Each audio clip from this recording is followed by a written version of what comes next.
ಈಗ ಇವತ್ತಿನ ಮುಂಜಾನೆ ಚಾಲು ಅಲ್ಲತ್ತದ ಅಡ್ಗೆ ಮಾಡೋದ್ರಲ್ಲಿತ್ತ ಅಡ್ಗೆ ಎಲ್ಲ ಮಾಡೋದಾಗದು ಊಟ ಮಾಡಿದೆವು.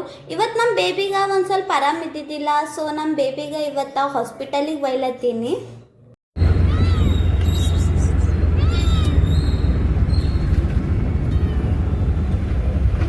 ಸೊ ನಾವು ಫೈನಲಿ ಬಂದು ಹಾಸ್ಪಿಟಲಿಗೆ ರೀಚ್ ಆದೆವು. ಭಾಳ ರಶ್ ಇತ್ತು. ಡಾಕ್ಟರ್ ಅಂದರು ವೈರಲ್ ಫೀವರ್ ಅದತ್ತ, ಬೇಬಿಗೆಲ್ಲ ತೋರಿಸ್ಕೊಂಡು ಆಗೋದು. ನಾವು ಮನೆಗೂ ಬಂದೆವು. ಮನೆಗೆ ಬಂದ್ಬಿಟ್ಟದು ಮಮ್ಮಿ ಅಂದರು ದಸರಾ ಕ್ಲೀನಿಂಗ್ ಮಾಡೋದತ್ತ, ಪಟ್ಟತ್ತ ಫ್ರೆಶ್ ಅಪ್ ಅದು ಎಲ್ಲ ಆಗಿ ಊಟ ಅದು ಎಲ್ಲ ಮಾಡ್ಕೊಂಡು ನಾ ಇಲ್ಲಿ ಮಮ್ಮಿ ಕೈಯಾಗ ಹೆಲ್ಪ್ ಮಾಡೋಕ್ಕೆ ಟೆರೆಸ್ ಮೇಲೆ ಬಂದ.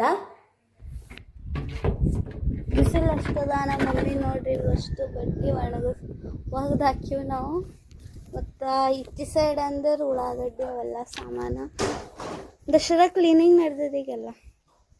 ಇಷ್ಟು ಬಿಸಿಲಾಗ ನಾ ಉಳ್ಳಾಗಡ್ಡಿ ಕ್ಲೀನ್ ಮಾಡ್ತಿದ್ದ. ನನ್ನ ಮೊತ್ತೆ ಎಲ್ಲ ಉಳ್ಳಾಗಡ್ಡಿದು ಕರಿ ಇರ್ತದೆ ನೋಡ್ರಿ. ಕೆಲಸ ಮಾಡಿ ಕೈ ಸಂಜೆಗ ಚಾ ಅದು ಎಲ್ಲ ಕುಡ್ದೇವು. ಮೈಂಡ್ ಒಂದು ಸ್ವಲ್ಪ ಫ್ರೆಶ್ ಆಯಿತು. ಮತ್ತು ನಮ್ಮ ಬೇಬಿ ಬಂದಿತ್ತು, ಬೇಬಿಗೆ ಒಂದು ಸ್ವಲ್ಪ ಮಾಯ ಮಾಡ್ದ. ಇವತ್ತಿನ ನಮ್ಮ ವಿಡಿಯೋ ಇಷ್ಟೇ guys. Like, share and subscribe. Bye.